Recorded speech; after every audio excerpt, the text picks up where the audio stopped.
Assalamualaikum warahmatullahi wabarakatuh. Hari ini kita akan belajar berkenaan dengan menganalisa tenaga elektrik dan kuasa.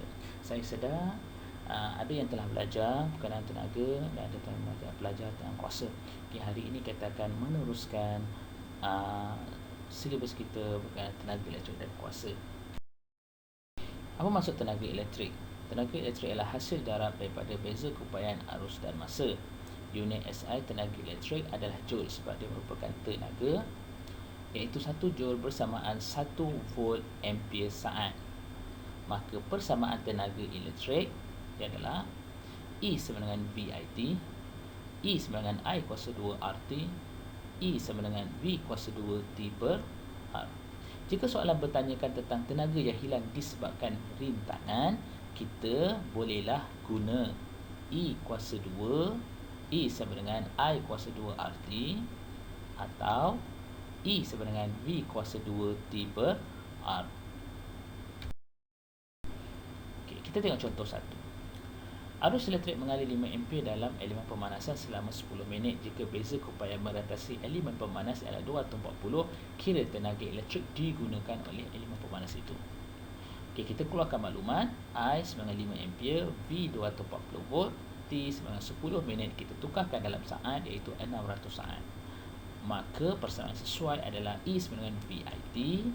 Kita akan dapat, kita masuk nilainya, kita akan dapat tenaga elektrik adalah 720,000 joule atau 720 kilojoule apabila kita singkatkan.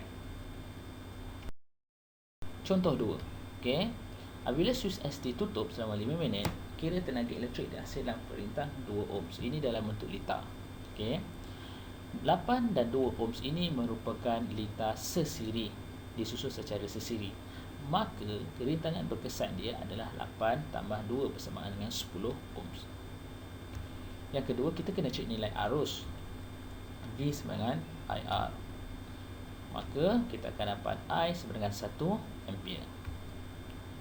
Langkah ketiga, kita tahu arus 1 ampere mengalir sama pada 8 dan 2 ohms kerana ia merupakan litar sesiri.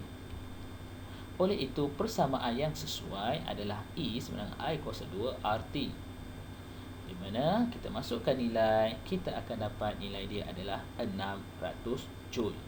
Apa maksud 600 joule? Iaitu 600 joule itu adalah tenaga yang terbebas pada perintah 2 ohms. Kuasa elektrik. Kuasa elektrik adalah kadar kerja yang dilakukan. Unit bagi kuasa adalah watt atau joule per saat. Maka kuasa elektrik adalah P sama dengan VI, P sama dengan I kuasa 2R, P sama dengan V kuasa 2 per R. Seperti biasa, jika kuasa yang hilang disebabkan rintangan, kita bolehlah menggunakan persamaan 2 di bawah tersebut. P sama dengan I kuasa 2R, P sama dengan V kuasa 2 per R. Kita tengok contoh 3. Cerak elektrik berlabel 3 kW 240 volt. Apakah yang dimaksudkan 3 kW 240? Berapakah arus mengalir melalui cerak? Tentukan rintangan unsur pemanasan dalam cerak. Okey, kita tengok jawapan A. 3000 joule yang mengalir dalam 1 saat apabila disambungkan dengan bekalan voltan 240 volt. Itu dia. B.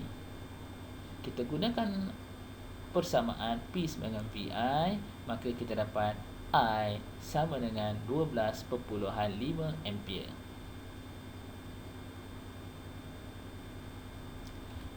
Ketiga, kita gunakan P sama dengan I kuasa 2R disebabkan ada rintangan, maka R kita akan dapat 19.2 ohms.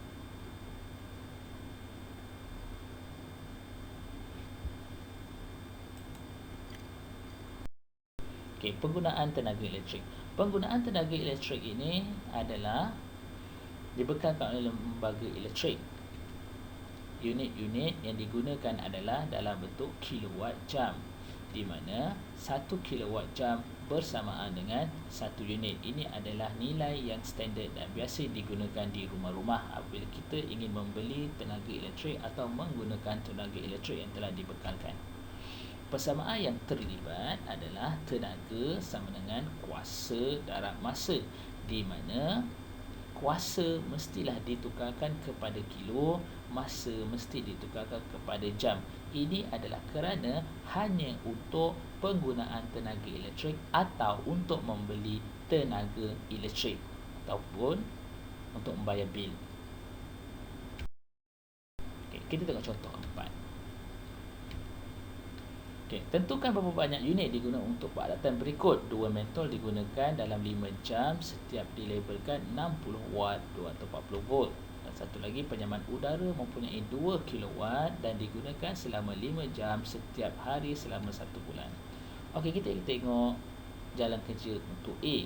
Kita guna formula E sama dengan PT, iaitu kuasa darab dengan masa, di mana kuasa kita tukarkan dalam kilo, kita akan dapat 0.06 kilowatt darab dengan 5 jam. Kita akan dapat 0.3 kilowatt jam atau bersamaan 0.3 unit. Kena ingat 60 watt dibahagikan dengan 1000 untuk ditukarkan kepada kilo. Kita gunakan juga untuk B formula yang sama, PE sama dengan PT, di mana power tersebut dia telah siap-siap tukar 2 kilowatt dan T digunakan selama 5 jam, tetapi kena ingat dia digunakan selama 1 bulan. Pukul sebagai purata, kita ambil 30 hari dalam sebulan, maka kita darab semua sekali, kita akan dapat 300 kilowatt jam atau bersamaan dengan 3. Kita tengok contoh 5. Tentukan berapa kos digunakan untuk peralatan elektrik penyaman udara yang mempunyai kuasa 2 kilowatt digunakan selama 5 jam setiap hari selama 1 bulan, di mana kos 100 unit pertama 20 sen, 200 unit seterusnya 25 sen. Kita gunakan formula yang biasa, kita akan dapat unit 300 unit. 300 unit ini kita pecahkan kepada 100 unit dan 200 unit. Sebab 100 unit pertama adalah 20 sen, kita akan dapat RM20. 200 unit yang kedua atau yang seterusnya kita darabkan dengan 25 sen, kita akan dapat RM50. Maka jumlah kos sebulan adalah RM70. Semua boleh? Okey, sekarang akhir sekali kita tengok pada kecekapan. Bagaimana kita kira kecekapan? Semasa datang 4 dalam belajar dengan kecekapan, maka kita ingat kembali formula kecekapan. Apa dia? Iaitu power output bahagi dengan power input, kuasa output bahagi dengan kuasa input, atau kecekapan tenaga output bahagi dengan tenaga input darab 100. Okey, ada dua formula, sama ada kita guna kuasa atau kita gunakan tenaga. Motor elektrik digunakan untuk mengangkat beban 2 kilo dengan ketinggian 5 meter pada 2.5 saat. Jika voltan bekalan adalah 12 volt, aliran arus elektrik dalam motor ialah 5 ampere kirakan tenaga input, tenaga output, kecekapan.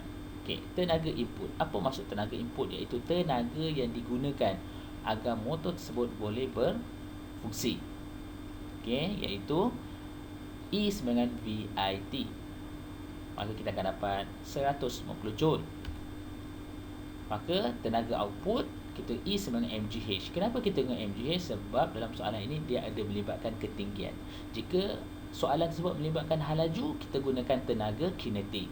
Jika dia ada melibatkan persamaan, soalan yang melibatkan persamaan dengan perbezaan suhu, kita gunakan muatan haba tentu.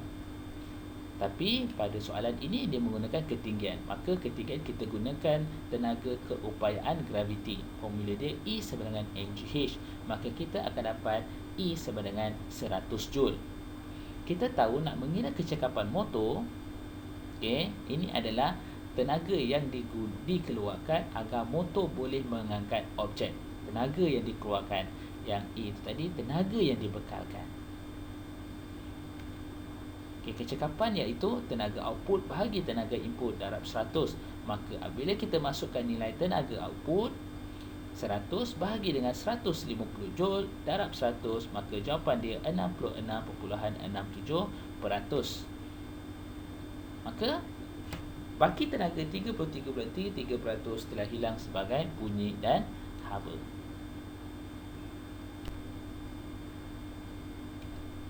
Okey, pelajar terima kasih kerana bersama-sama dengan saya. Sekian, terima kasih.